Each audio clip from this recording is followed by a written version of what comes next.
খাদিজাকে কবর দিয়ে বিশ্বনবী দাঁড়িয়ে দাঁড়িয়ে কাঁদতে শুরু করলেন। সাইয়েদনা আবু বকর উমর বলে, ও নবী চলেন। কবর দেয়া হলো, দোয়া করা হলো, আর দাঁড়িয়ে রইলেন কেন? চলেন ঘরে ফিরে যাই। বিশ্বনবী বললেন, ও আবু বকর, তোমার মনে চায় তুমি ফিরে যাও, আমি যাব না। এই মহিলা সাধারণ কোন মহিলা না, এই মহিলা হলো মক্কার জীবনে আমার বিপদের দিনের সঙ্গিনী, কলিজার টুকরা খাদিজা। কখনো আমারে ভুলে নাই, কখনো আমার ছাড়া খায় নাই, সব সময় আমার শেল্টার দিয়েছে, আমার মাথার উপরে ছাতার মতো সব সময় আমাকে আগলে রেখেছে। আমি দাঁড়িয়ে থাকবো, দেখি মুনকার নাকির খাদিজাকে কি প্রশ্ন করে। খাদিজার কবরের 3টা প্রশ্নের জবাব আমি নিজে দিয়ে তারপরে ঘরে ফিরে যাব রে আবু বকর।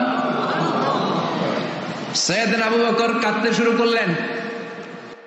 খাদিজাকে কবর দিয়ে বিশ্বনবী দাঁড়িয়ে দাঁড়িয়ে কাঁদতে শুরু করলেন। সাইয়েদনা আবু বকর উমর বলে, ও নবী চলেন। কবর দেয়া হলো, দোয়া